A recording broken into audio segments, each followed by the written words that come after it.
Media మిత్రులందరికీ నమస్కారం.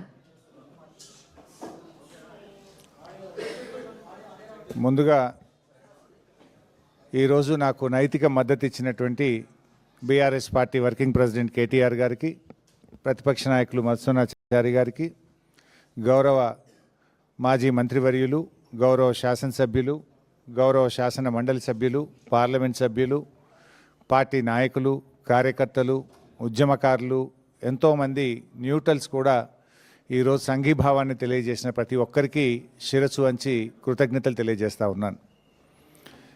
ఇవాళ రేవంత్ రెడ్డి ఇచ్చిన సిట్ నోటీసు అంతా కూడా ఒక ట్రాష్. నిజంగా చెప్పాలంటే ఈరోజు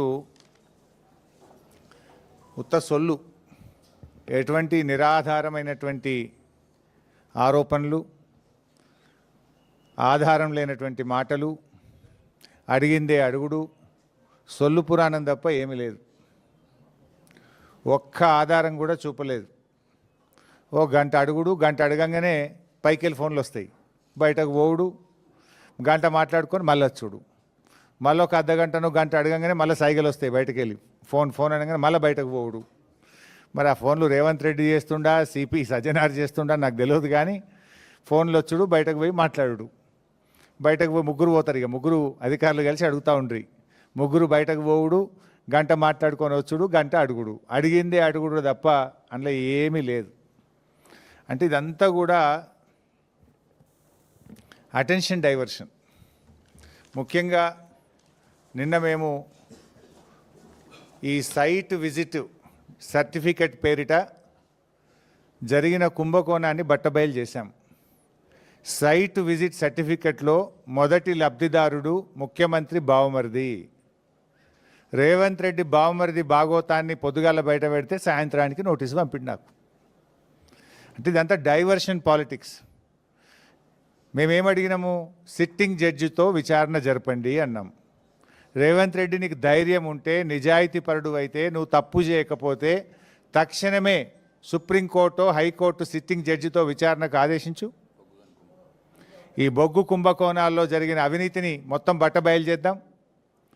నువ్వు తప్పు చేయకపోతే, నువ్వు నిజాయితీపరుడు అయితే మేము అన్ని ఆధారాలు కూడా మీరు వేసిన సిట్టింగ్ జడ్జి గారికి అందించడానికి సిద్ధంగా ఉన్నాం. నువ్వు చీటికి మాటికి సిట్లు వేస్తున్నావు కదా, కమిషన్లు వేస్తున్నావు కదా. ఇవాళ మేము అన్ని ఆధారాలతో సూటిగా ఆరోపణ చేస్తున్నాం. నీ బావమరిదే మొదటి లబ్ధిదారుడు, నీ బావమరిదే ఈ రింగుకు మొత్తం కింగ్ పిన్ను, నీ బావమరిదే ఈ సింగరేణిలో 1000 కోట్ల కుంభకోణానికి తెరలేపిండు. నువ్వు అంత నిజాయితీపరుడు అయితే, తప్పు చేయకపోతే కమాన్ సిట్టింగ్ జడ్జితో విచారణకు ఆదేశించు, మేము రుజువు చేస్తాం. ధైర్యం ఉంటే ఆదేశించు. అంటే మీ భాగోతాలు బయటపడ్డాయి. ఇవాళ ముఖ్యమంత్రి గారు, భట్టి గారు, కోమటిరెడ్డి గారి మధ్య వాటాల పంపకం మొత్తం రోడ్డు మీదకి వచ్చింది, ప్రజల్లో పడ్డది. టెండర్ల మీ పోరాటం, టెండర్లు నాకంటే నాకని మీరు కొట్లాడుకునేదంతా ప్రజలకు అర్థమైంది. దాని నుంచి డైవర్ట్ చేయడానికే ఈ సిట్టు, ఈ లట్టు పొట్టు, ఏదో చిల్లర నోటీసుల కథ పెట్టినావు నువ్వు. సరే, మాకు చట్టం మీద గౌరవం ఉంది, తప్పకుండా గౌరవిస్తాం, ఎన్నిసార్లు పిలిచినా హాజరవుతాం. మాకు ఉద్యమాల్లో నుంచి వచ్చిన కార్యకర్తలం మేము. కేసీఆర్ గారి నాయకత్వంలో రాటుదేలిన బీఆర్ఎస్ బిడ్డలం, తెలంగాణ ఉద్యమ కన్న బిడ్డలం. ఉద్యమాలు, పోరాటాలు మాకు కొత్త కాదు, అక్రమ కేసులు అంతకంటే కొత్త కాదు, అరెస్టులు అనేటివి మాకు కొత్త కాదు. ఆనాడైనా కేసీఆర్ గారి నాయకత్వంలో వందలాది కేసులు పెట్టిన నిజాయితీగా తెలంగాణ ప్రజల పక్షాన కేసీఆర్ గారి నాయకత్వంలో పోరాడినాం. జైళ్ళల్లో పెట్టిన రెట్టించిన ఉత్సాహంతో తెలంగాణ కోసం పోరాడినాం. ఇలా మేము మీ కాంగ్రెస్ నాయకుల లెక్క సిట్ నోటీసులు రాగానే పారిపోయేటోళ్ళం కాదు. మీరు పిలిస్తే వచ్చినాం, బాజాప్తా వస్తాం. మీరు ఎన్ని ప్రశ్నలు అడిగినా సమాధానాలు చెప్తాం. ఈ అక్రమ కేసులు, ఎందుకంటే ఇవన్నీ ఇట్లాంటి అక్రమ కేసులు ఆనాడు సమైక్య రాష్ట్రంలో సమైక్యవాదులు మా మీద అనేక అక్రమ కేసులు పెట్టినారు. ఇన్ఫ్యాక్ట్ మీరిచ్చిన నోటీసులు మాకు దక్కిన గౌరవంగా భావిస్తాం.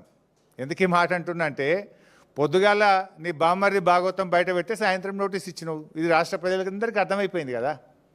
అంటే నువ్వు నీ భాగవతాన్ని బయటపడకుండా, ప్రజల్లో పడకుండా అటెన్షన్ డైవర్షన్ కోసం నువ్వు నోటీస్ ఇచ్చినావు. ఈ మాత్రం రాష్ట్ర ప్రజలకు అర్థం కాదా? రాష్ట్ర ప్రజలు అన్ని విషయాలు గమనిస్తూ ఉన్నారు. ఇన్ఫ్యాక్ట్ నువ్వు ఒక ప్రైవేట్ కంప్లైంట్లో కోట్ల రూపాయల డబ్బు ఖర్చు పెట్టి సుప్రీంకోర్టు న్యాయవాదులను పెట్టి నన్ను అక్రమ కేసులో ఇరికించాలని ప్రయత్నం చేసినావు. హైకోర్టు కొట్టేసింది. నువ్వు సుప్రీంకోర్టుకు కూడా పోయినావు. సుప్రీంకోర్టు కూడా కొట్టేసింది. న్యాయం గెలిచింది, ధర్మం నిలిచింది. అయినా నువ్వు మళ్ళా ఇంకో కేసులు ఇరికిద్దాము అని మళ్ళొక సిట్టు పెట్టినావు. ఇప్పటికీ నువ్వు 6 గ్యారంటీలు ఎగబెట్టినావు. నువ్వు యనుమల రేవంత్ రెడ్డి కాదు, ఎగవేతల రేవంత్ రెడ్డి అంటే మానకొండూరు పోలీస్ స్టేషన్లో కేసు పెట్టినావు. రైతు రుణమాఫీ చేయలేదు, దేవుని మీద ప్రమాణం చేసి రైతుల్ని దేవుణ్ణి మోసం చేసినావు రేవంత్ రెడ్డి అంటే యాదగిరిగుట్టల కేసు పెట్టినావు. వరద బాధితుల్ని పరామర్శించడానికి పోతే ఖమ్మంలో రాళ్ల దాడి చేపించి ఖమ్మంలో కేసు పెట్టినావు. ఎవరో ట్వీట్ చేసిందని చెప్పి నా మీద హైదరాబాద్లో పోలీస్ స్టేషన్లో కేసు పెట్టించినావు. ఘోష్ కమిషన్ వేసి కమిషన్ పేరిట డైవర్షన్ రాజకీయాలు చేస్తే అసెంబ్లీ సాక్షిగా ఆ కమిషన్లో ఉన్న విషయాలను కుండబద్దలు కొట్టినట్టు 6 డజన్ మంది మంత్రులు మీరు మాట్లాడినా, ఎంత డైవర్షన్ చేసినా ఆ కమిషన్ అంతా డొల్ల అని ఆధారాలతో సహా అసెంబ్లీ సాక్షిగా వివరించాం. నిన్న నీ బామ్మర్ది బొగ్గు కుంభకోణం బయట పెట్టంగానే సాయంత్రం మళ్ళొక సిట్ నోటీస్ పంపినావు. ఇది రాష్ట్ర ప్రజలు గమనిస్తున్నారు. రేవంత్ రెడ్డి పోలీసులను వెనక పెట్టుకొని పిరికి పందలాగా నాకు సిట్ నోటీసులు ఇచ్చుడు కాదు. ధైర్యం ఉంటే రాజకీయంగా ఎదుర్కో. కమాన్ మాట్లాడదాం, ఏడగొట్లాడదామో కొట్లాడదాం. నీకు ధైర్యం ఉంటే 6 గ్యారెంటీల మీద మాట్లాడదాం, రైతు రుణమాఫీ మీద మాట్లాడదాం, బొగ్గు కుంభకోణం మీద మాట్లాడదాం, ఇండస్ట్రీస్ కుంభకోణం మీద మాట్లాడదాం, భూముల కుంభకోణం మీద మాట్లాడదాం, పవర్ కుంభకోణం మీద మాట్లాడదాం, ఏ కుంభకోణం మీద మాట్లాడదాం. నీ ప్రభుత్వం కుంభకోణాలకు నిలయంగా మారింది. నీ ప్రభుత్వం ఇవాళ మొత్తం ఎక్కడికక్కడ దోచుకొని తింటా ఉన్నారు. ప్రజలకు ఇచ్చిన గ్యారంటీలు గాలికి వదిలేసిండ్రు. అందిన కాడికి దండుపాలెం ముఠాలాగా దోచుకుంటా ఉన్నారు మీరు. మీ దోపిడికి మేము అడ్డు వస్తున్నామని, నీ దోపిడిని కేటీఆర్ గారు, మా బీఆర్ఎస్ నాయకులు ఎక్కడికక్కడ ప్రశ్నిస్తున్నారని నువ్వు చిల్లర రాజకీయాలకు పాల్పడతా ఉన్నావు. నువ్వు ఎన్ని కుట్రలు పన్నినా, నువ్వు ఎన్ని కేసులు పెట్టినా, నువ్వు ఎన్ని నోటీసులు ఇచ్చినా బీఆర్ఎస్ గొంతులు సింహంలాగా గర్జిస్తూనే ఉంటాయి.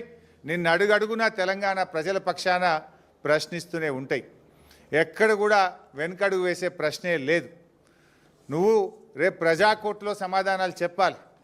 రేపు ప్రజలు నిన్ను తప్పకుండా, ఇప్పటికే నీ మంత్రులను, నీ ఎమ్మెల్యేలను ఎక్కడ పోతే అక్కడ నిలదీస్తున్నారు ప్రజలు. పోలీసులను అడ్డం పెట్టుకొని పారిపోతున్నారు నీ మంత్రులు, నీ ఎమ్మెల్యేలను ప్రజలు నిలదీస్తూ ఉన్నారు. రోడ్డు కడ్డం, కారు కడ్డం నిలబడి పట్టుకొని అడుగుతూ ఉంటే పోలీసులను పెట్టుకొని పారిపోతూ ఉన్నారు. రేపు ప్రజలు తిరగబడే రోజులు కూడా దగ్గరలో ఉన్నాయి. నువ్వు సిట్టు, లట్టు, పొట్టు ఎన్నన్నా వేసుకో, ఏమన్నా చేసుకో, మాకు న్యాయస్థానాల మీద గౌరవం ఉంది. నువ్వు ఎక్కడికి పిలిచినా వస్తా, ఎన్నిసార్లు పిలిచినా వస్తా, నిజాయితీగా సమాధానాలు చెప్తాం. మేము భయపడం. చట్టం మీద మాకు గౌరవం ఉంది. నీ చిల్లర రాజకీయాల మీదనే మాకు అసహ్యం ఉంది. వెగటు పుడతా ఉంది ప్రజలకు. నీ భాష, నీ మాటలు వింటా ఉంటే రోత పుడతా ఉంది ఇలా రాష్ట్ర ప్రజలకు. రేవంత్ రెడ్డి గారు చూసుకో, అసలు ఇడిచిపెట్టాం, నేను ఇంకా గట్టి కొట్లాడతాం. నీ 6 గ్యారెంటీల అమలు మీద, నీ కుంభకోణాల మీద మేము మా పోరాటాలు జరుపుతూనే ఉంటాం. మాది ఉద్యమ పార్టీ, రాష్ట్రం సాధించిన పార్టీ బీఆర్ఎస్ పార్టీ. మేము కేసీఆర్ సృష్టించిన సైనికులం, కార్యకర్తలం. మాకు త్యాగాలు తెలుసు, మాకు పోరాటాలు తెలుసు. నీలాగా వెన్నుపోట్లు, కుట్రలు, కుతంత్రాలు, చీకటి రాజకీయాలు మాకు తెలియవు. మా కేసీఆర్ నేర్పింది పోరాటం, త్యాగం, ప్రజల పక్షాన నిలబడడం మా కేసీఆర్ గారు నేర్పినారు. నువ్వు ఎన్ని సిట్ నోటీసులు పంపుతో పంపు, మేము భయపడేది లేదు. కానీ నువ్వు దర్యాప్తు పేరు మీద ఆడుతున్నటువంటి ఈ నాటకం తెలంగాణ ప్రజలు నిశ్చితంగా గమనిస్తూ ఉన్నారు. నాకు తెలిసి ఇవాళ మళ్ళీ లీక్ ఇస్తారు, ఇట్లయిందట అట్లయిందట, లోపల ఓ చిల్లర లీక్ ఇస్తారు. దమ్ముంటే వీడియో బయట పెట్టు. మొత్తం వీడియో రికార్డింగ్ అయింది కదా.